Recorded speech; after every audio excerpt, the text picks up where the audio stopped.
¿Esto?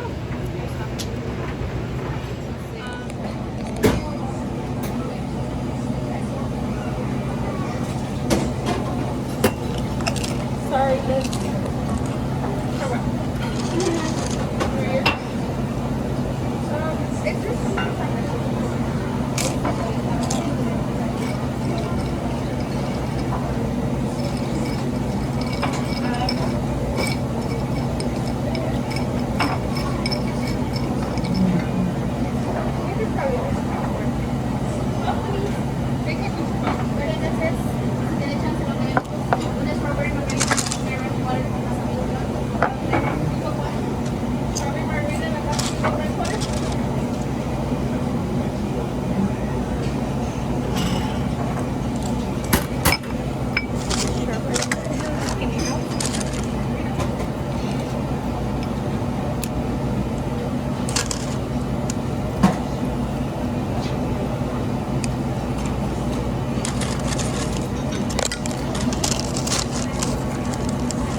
What are those strawberry drinks right there? Strawberry margaritas? The one you're making? Yes. That's strawberry margarita? Yeah.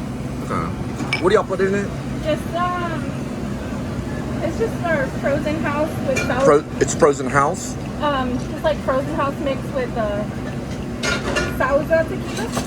A tequila? Yes. Just tequila and then the frozen? And the strawberry? And the strawberry? Do y'all put real strawberries? No, it's strawberry puree. Oh, it's just strawberry puree? Mm-hmm. Okay. That's yours?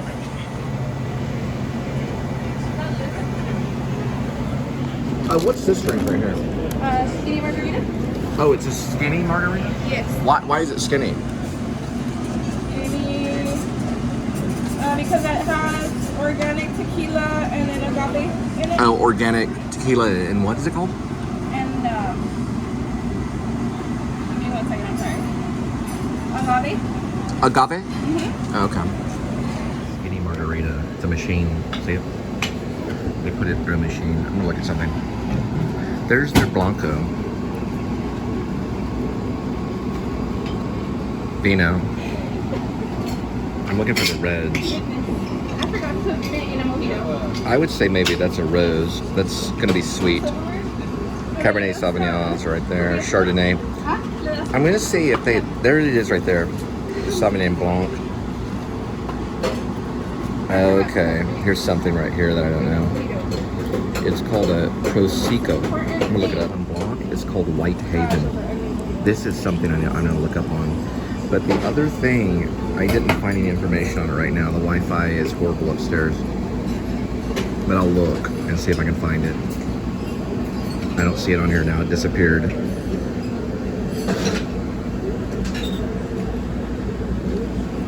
Somewhere on there. There's the Patron. I remember the Patron. This is Blanco. Let's see. Lamarck. Oh, this is it right here. For the second time. Wi-Fi is crappy upstairs. We're gonna try downstairs to see what we got.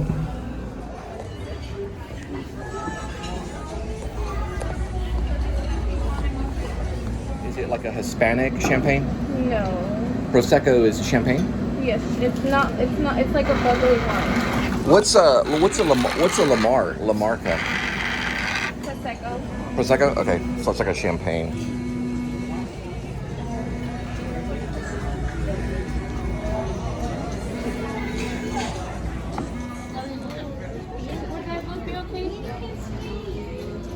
Yeah, that would be fine. This is fine, I guess so. Thank you so much. Appreciate it. Enjoy. Yes, you too.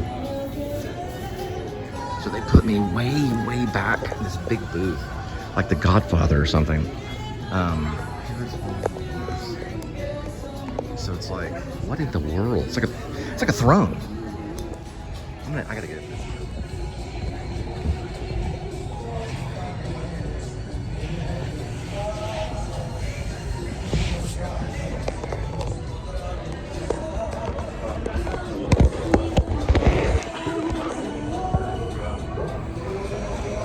I was just joking about all that first convenience stuff.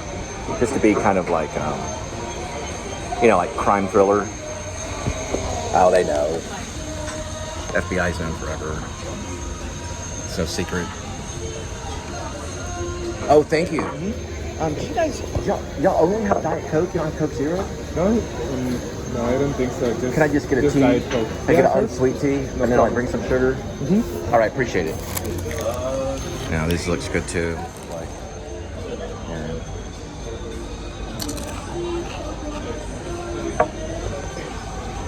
Well, that's why I laughed.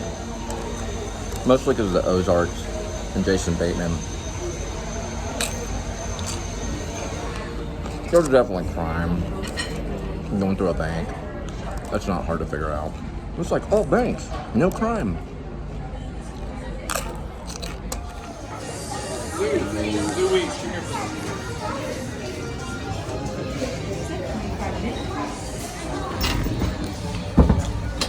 All right. I think it's Panda. We're gonna find out. Panda Express, go ahead and order. What specials do y'all have today?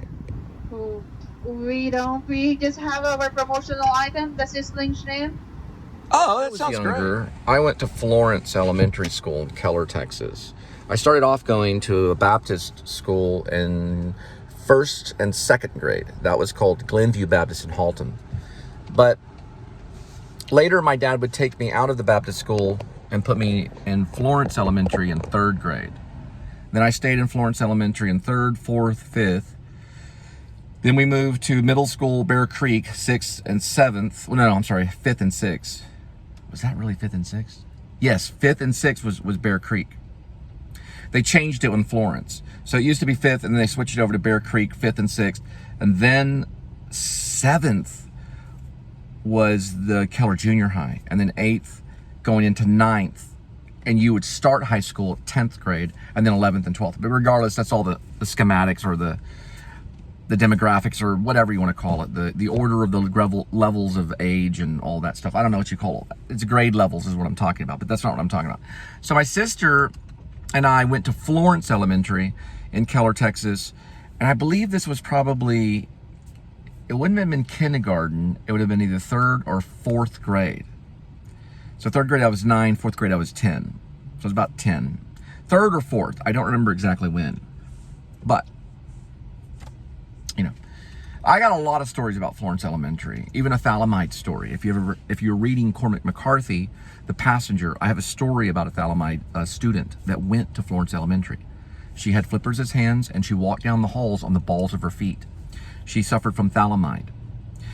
Cormac McCarthy is writing about that, and I would see her from a distance when I would go to speech class because I had a problem speaking when I was younger and had to learn. I took speech therapy all the way up to graduate school. Okay, so what you're hearing is how I was trained by experts at Texas Wesleyan, UNT especially. They have a great program. They'll help you with lisps. They'll help you find a way to say and get through your lisps. And then I studied in New York at the New School University, and I studied speech there as well as acting. Acting was my most important emphasis. Going back to Florence, something happened. It was 3rd or 4th grade. There was a ruckus. Now, my sister was almost 2 years older than moi. My sister ended up becoming a paramedic, and then she became a nurse, and now she does this. She did pharmaceutical for a while, and she does something else. Anyway, there was this ruckus, and we didn't know what was going on. And all of a sudden, my sister's on the courtyard, the basketball courtyard. She's got this Mexican lady. She's basically another student, by the hair, punching her in the face over and over again. My sister was getting hit. They were throwing, they were scratching. It was 2 women fighting it out on a basketball court. The whole entire school was surrounded there. I had to go through all these people to see it. I'm gonna tell you some more in a minute. Anyway, Florence Elementary, 3rd or 4th grade, I guess. There was my sister, 5th grader, beating the crap out of this Mexican chick that was about the same age.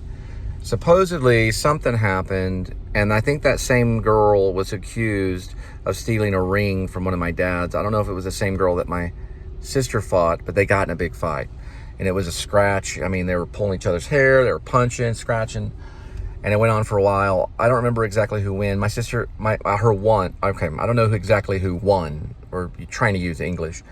I don't know who won the fight, but my sister got a few good punches in, like psh, psh, right to the nose. Her nose was bleeding. My sister was roughed up a little bit. I never figured out what the fight was over. It was a cat fight, but my sister was right there in the middle of it. I mean, just scratching and like two cats. And I mean, it was like bam, bam, bam. She grabbed her hair and bam. None of the guys fought like that. It was like they were going to kill each other. Don't remember when the teacher, in all these fights, even the fights that I got in, and I had won some fights, and then I had gotten beat up. All the fights, I never remember the teachers coming in to break it up. They just let them exercise it out. I don't remember teachers coming in and breaking it up. All right, Teresa, stop it. I don't ever remember any of that. And when Ryan Beavers and I got in a fight and got punched, no teachers came in. Another student had to stop the fight. Was Jeff Keys stopped it. He let us fight for a while, and then Jeff Keys stopped the fight when I was getting pummeled, nearly to death. I won a fight one time. I felt bad about it. Neely Norrell, and I've talked about him. He was the free bleeder, or known as the hemophiliac. He would start fights with people because if you punched him, you'd kill him because he'd bleed all over you and he'd die. So he could beat the crap out of you and you'd have to let him. So he could lead all the fights. He would arrange fights and watch them. He would like to watch people fight. He was violent, very evil guy. He died later on in life. He was given a special serum for hemophiliac, which is a mixture of many bloods. And I think it's called a Special 8. I looked it up the other day. It has a distinct name.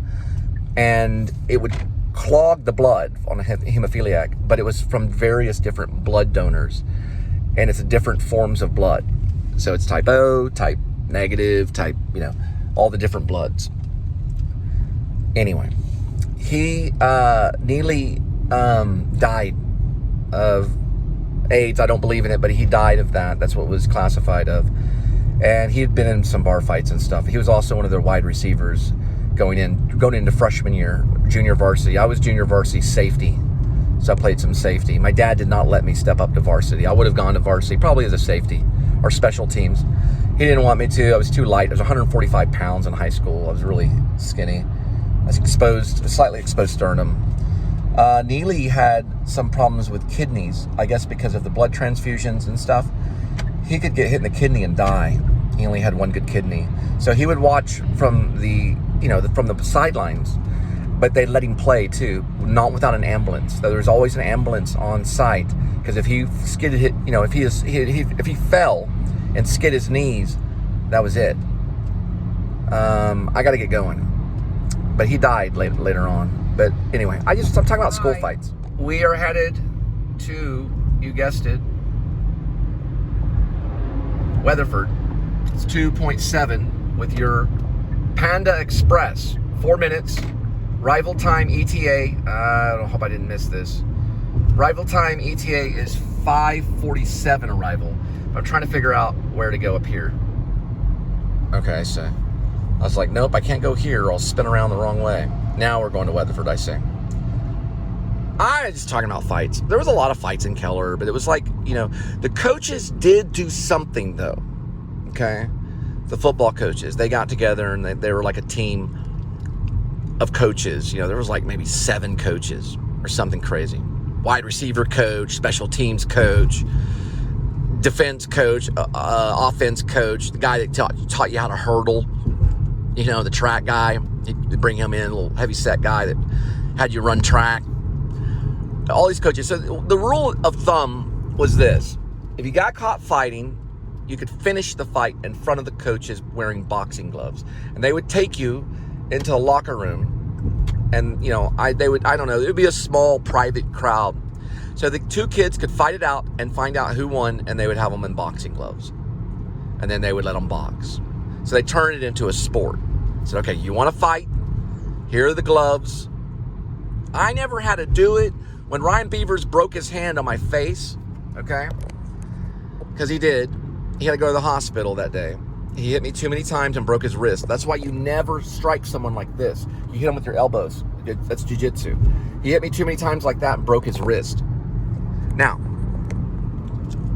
Ryan Beavers, he had a black eye because I got one good punch in, and he had to go to the ER. I was okay, but my dad had to call his dad and say, look,